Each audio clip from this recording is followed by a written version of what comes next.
evening, friends. This is your host to welcome you through the creaking door into the inner sanctum. Say, let me tell you about the new soap opera I heard the other morning. It's a slippery little stanza called John's Other Coffin. This program poses the question, can a murderous husband be happy with the spirit of his dead wife? It seems everything went fine with his marriage till one night at dinner his wife asked him to pass the knife, which he did, right through her. Then he hit her body in the town bell. And that's where he made a big mistake. Because the next morning she told on him.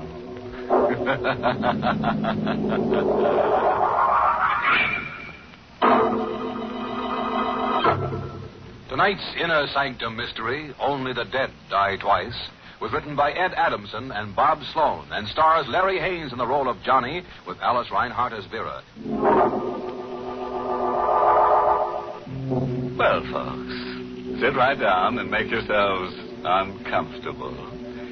If you don't see any murder you want, just ask for it. Ready for tonight's cataleptic continuity? Okay, then. Let's get to Johnny Bryce as he tells his story. It all started only 4 hours ago when I put the wagon away for the night. Ask me how I took a job like that, driving the hearse? Well, ask me and I'll tell you I needed a job.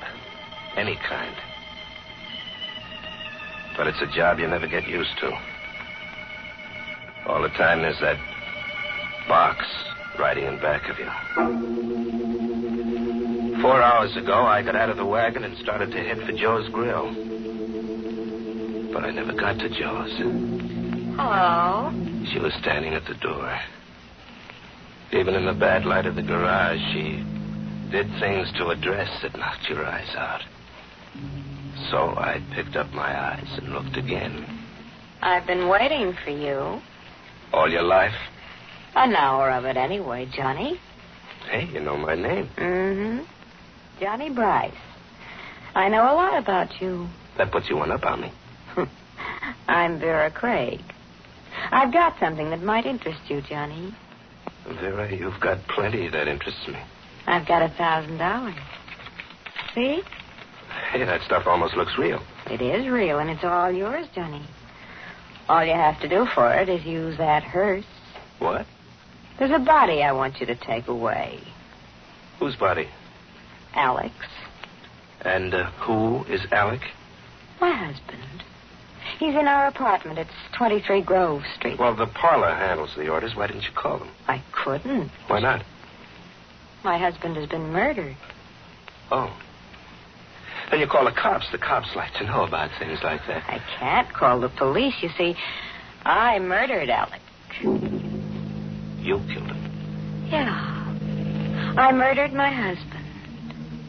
You say that like you say, pass me the sugar. It wasn't hard. He was rotten mean. I'm not sorry.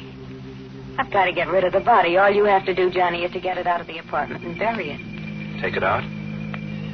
A dead body? That should be easy enough for you. I'm not touching anything dead. But you're used to death. It's around you all the time. Yeah, it's around me. That's the trouble. You think I like it? You won't do it for me. Not for anybody. Not even for this. I told you. Not even for $1,000. 1,000, Johnny.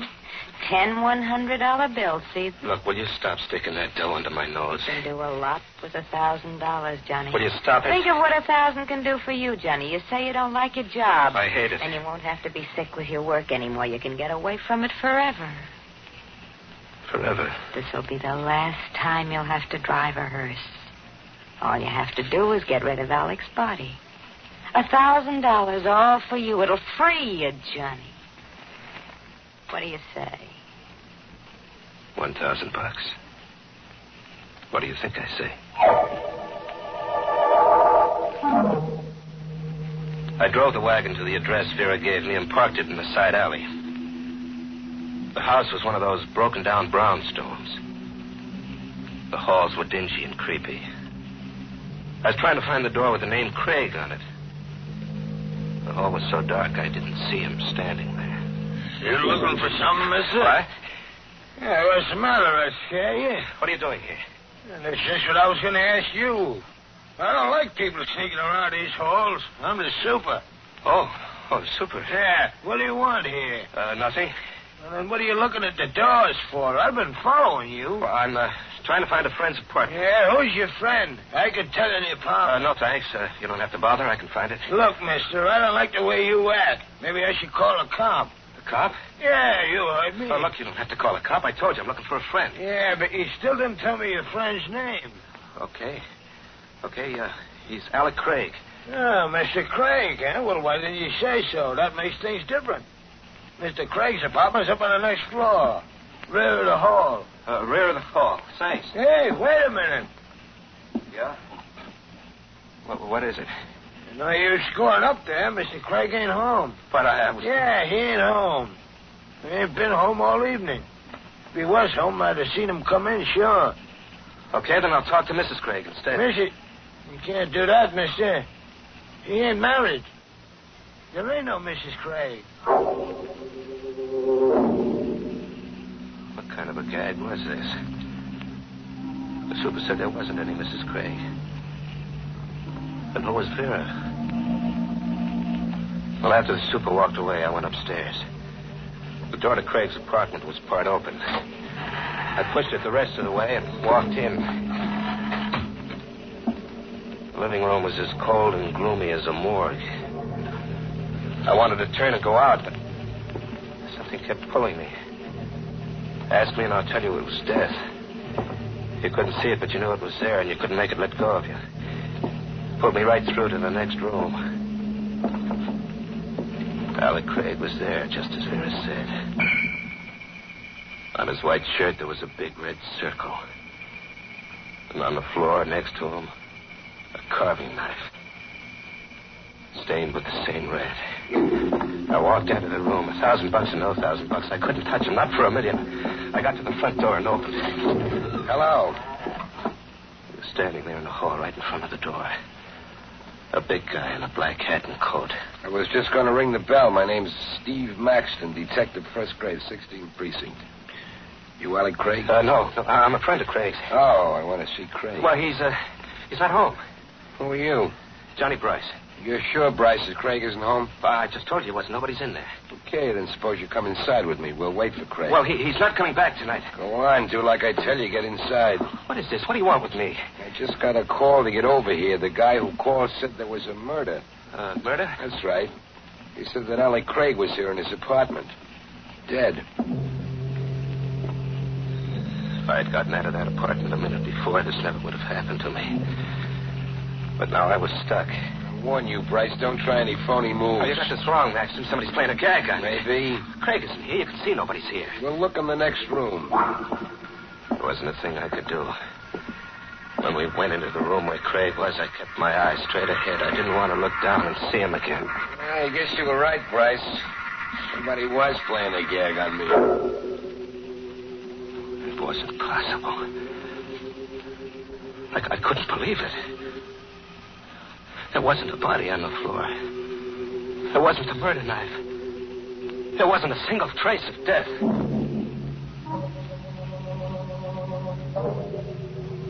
Maxton went out and left me there alone. I stood right on the spot where Craig's dead body had been. My head spinned around like one of those kids' tops that makes that whirling sound. The sound was my own voice asking myself 100 questions that didn't have any answers, and the whirling sound got worse and worse. All of a sudden, it stopped. Hello, Johnny. Vera, What's the matter, Johnny? Aren't you glad to see me? how'd you get here, Vera? How'd you get into that closet? There's a back entrance to the apartment. Look, what's going on here? There was a body right here on the floor. I saw it with my own eyes. Yes, Johnny, you saw Alec's body. I put it in the closet to save you. If that Detective Maxton had found it, then you'd be in trouble, wouldn't you? You said Craig was your husband. He was. You're a liar. The super told me Craig wasn't married. He wasn't your husband, was he? Was he? All right, he wasn't. Why'd you lie to me? Because I wanted to make sure you'd help me. What kind of a game are you playing? When I told you I killed Craig, that was the truth. Why'd you kill him? Because he deserved to die. He was blackmailing me. Johnny, you've got to get him out of here quickly. Oh, no. I'll meet you out at Mount Crescent Cemetery. All you have to do is carry him down the back stairs to the hearse. Nothing doing. I'm not going to touch him. I couldn't put my hands on him. $1,000, Johnny. It's still waiting for you. I don't want this 1,000 anymore. Here, Johnny, I'll give you half of it now. No. When you finish out at the cemetery, you'll get the rest. No, I said. Here, take the $500. I told you no.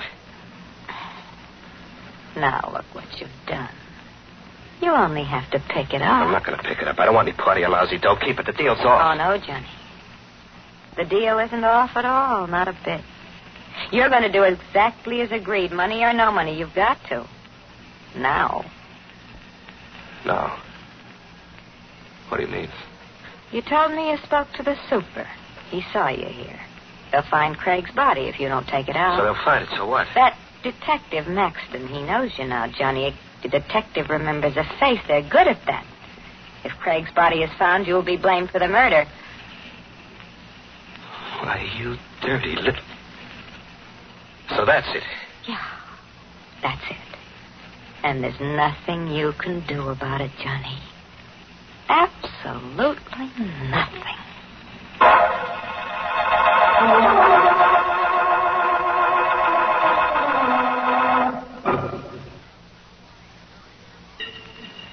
I carried Alan Craig down the back stairs to the wagon. I always thought the dead were cold and stiff. But they're not that way at all. Craig hung over my shoulder like a warm rag doll. And with each step down those dark stairs, he bounced. And his face touched mine. With each step, a scream broke loose down deep inside of me, and I had to bite my tongue to keep the scream from coming out. I finally got him to the wagon. I dropped him into the box. Then I closed the lid. He was there in the box, but I could still feel his weight on my shoulder. His face brushing against mine. I shut the back door and walked to the front of the wagon. Where you going, Bryce? Maxton. I said, where you going? What are you doing here? You still didn't answer my question. To the garage. I'm putting the wagon away for the night. You didn't tell me you drove a hearse. You didn't ask me. Didn't I? No. Well, then I guess I didn't ask. I was waiting out front. You didn't come out that way. Oh, there. Backstairs, I had my wagon parked here in the alley. And why didn't you go in through the back? Huh? You went in the front way. How did you know? Oh, maybe I was outside when you got here. Maxton, who are you? You saw my badge. I'm a cop. What do you got in that hearse? Just a box. What's in the box? Nothing. Sure? It's empty. And you wouldn't mind if I had a look. What? Let go of my arm. I tell you, the box is empty. What are you so nervous about? Your hand's shaking like a leaf. Look at the box. I swear, there's nothing in it. That's what you said. What are you going to do? Nothing, Bryce. Like you said, the box is empty. I'll see you around sometime. Soon. Maxton walked out of the alley, got into a car, and drove off. What was the game they were playing, Vera and Maxton? Why did Maxton let me off so easy? I drove the wagon out of the alley and headed for Mount Crescent Cemetery, where Vera was supposed to be waiting. When I got to the River Drive, I started to breathe again. Well, I was lucky after all. I steered Maxton off. And I noticed there was a car behind me. I knew who it was. Maxton. That's why he let me off, so he could tail me. I slammed the gas down all the way. He stayed right behind, the same distance. There was a curve ahead. I rounded the turn and then cut off to the side of the road. I killed the lights and waited.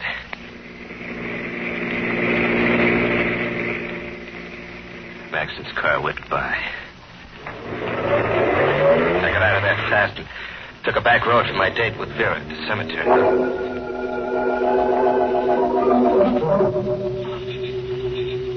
What took you so long, Johnny? Well, Maxton tailed me, Vera, but I shook him off. What is it, Johnny? The way you look here in the moonlight. What's the matter with the way I look? There's something about you that reminds me. Reminds you of what, Johnny? Death. You're not something alive or real. Here's the shovel. You'll dig the grave over there near that tree. No, I can't do it. I can't do any more. This way, Johnny. Stay where you are, Bryce. Maxton. But you got rid of me, eh? Maxton, believe me. I had nothing to do with it. It was all her idea. I didn't want to come out here. You picked a Lulu this time, Vera. So you found out, Steve.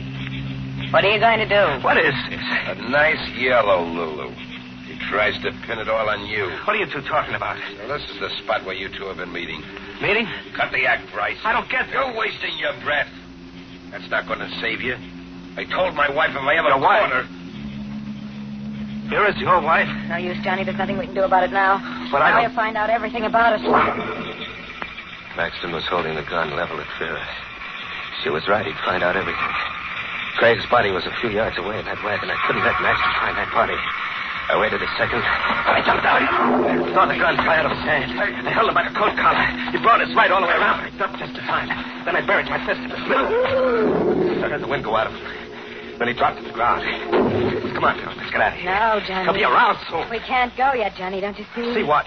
He'll find you. No matter where you go, he'll find you. I know him. You'll hang for Alec Craig's murder. But I didn't kill Craig. You did. You'll both hang. He'll fix it that way. You won't have a chance. Here. Take this. Gun? It's his. What do you want me to do? Take it, Johnny. You know what you've got to do. Kill him. Kill him? It's the only way out for you now. You've got to kill him. But I can't. I can't. All you do is pull the trigger. It's so simple. She shoved the gun into my hand. The metal of it burned my palm like a hot poker. Hurry up, Johnny. Shoot. I couldn't lift my hand. Hurry before it's too late. She picked up my hand and aimed the gun at him. Before it's too late, Johnny. Maxton was laying in the moonlight, quiet and still. I closed my eyes against the side of him. Then I felt her finger press mine.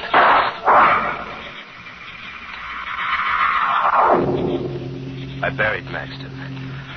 All the time I shoveled, Vera stood there watching. That same devil's smile on her face. After I dug another grave, I went back to the wagon to get Craig's body. I opened the little box and reached in. Vera! I sat there in the dark of the wagon, my brain not believing what my hands touched. The insides of the empty box. Vera! She didn't come. I got out of the wagon and started for the grave. Vera! Vera, he's not here, what? Vera's gone, Bryce. What? It was Craig. Alec Craig. Standing right there in the path in front of me. She's gone, Bryce. Hey, you're dead. I put you in the box. You're dead. Here, Bryce, touch my hand. No, stay away from me. Touch me, Bryce. Feel how dead I am. Don't you come near me. You don't have to be afraid, Bryce. I'm not dead, not really. You are. She killed you. That blood on your shirt, that's where the There's knife... blood? Yes, I admit it is realistic. But it's only a combination of red ink and grease. But it did get the effect Vera and I wanted. You really thought I was dead. You're such a chump, Bryce. Why did you do this to me? Why me? We had to get her husband out of the way. We wanted him dead, but only a chump commits murder. A chump you can buy with $1,000 or with fear. You're having a good time, okay? Oh, terrific. You're not going to get away with this. No? What are you going to do about it, Bryce? Go to the police? Tell them the story? Sure. You do that. Tell them how you held the murder gun, how your fingers squeezed the trigger. She made me Tell do it. that to the police, Bryce. Tell them. And let me know what they say. I'll be waiting to hear about it. He walked down the path, laughing at me. Me, the prize chump of them all. Well, this chump had one idea. One good idea that was really going to kill him. I started the wagon and headed it down the path. I caught Craig in my headlights. He turned. That hyena smile was still on him. Then when he saw what I was going to do, the laugh dropped off his face. He jumped to the side of the path and ran up the hill. I drove right up after him. He twisted and turned, but I didn't let him out of the headlights. He was just getting to the tomb at the top of the hill when I stepped down all the way.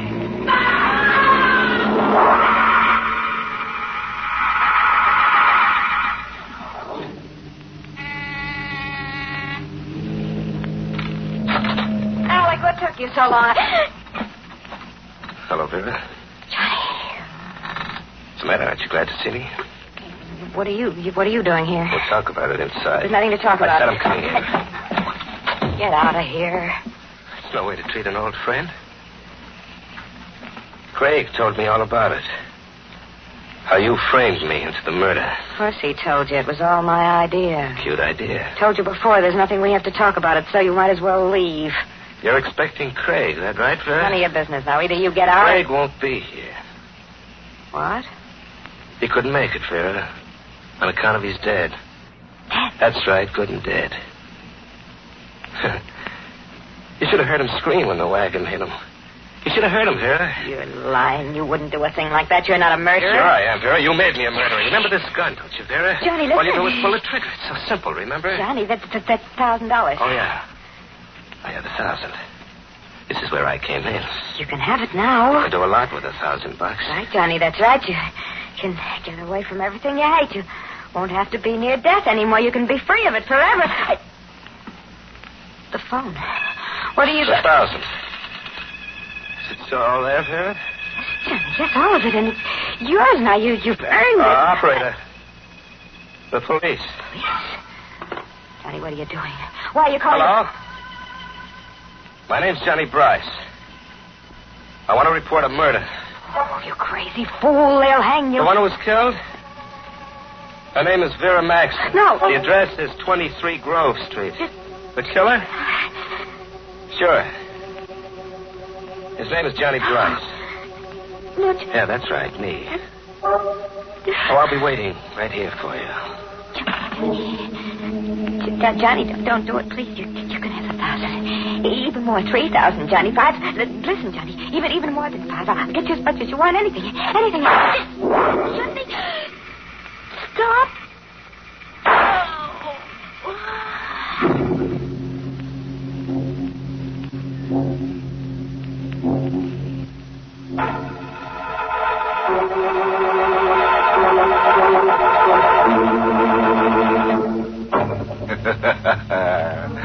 Now, that's the way I like to see our stories finish. Plenty of corpses and no remorses. Well, Johnny finally got the drop on Vera. But you should see the drop the hangman got on Johnny. There's a moral in tonight's tangy little tidbit. It comes from the grave works of the funeral philosopher, Wormley Digger, author of One Hearst Town. Now, how's it go? Oh, yes. When you plant a corpse, be prepared for anything. You can never tell what might come up.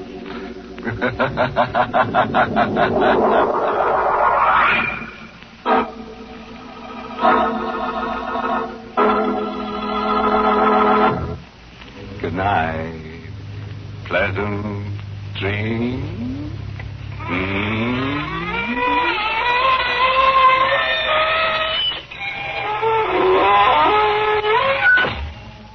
Inner Sanctum was heard in the United States over CBS, the Columbia Broadcasting System, and has been rebroadcast for servicemen and women overseas through the facilities of the United States Armed Forces Radio Service, the voice of information and education.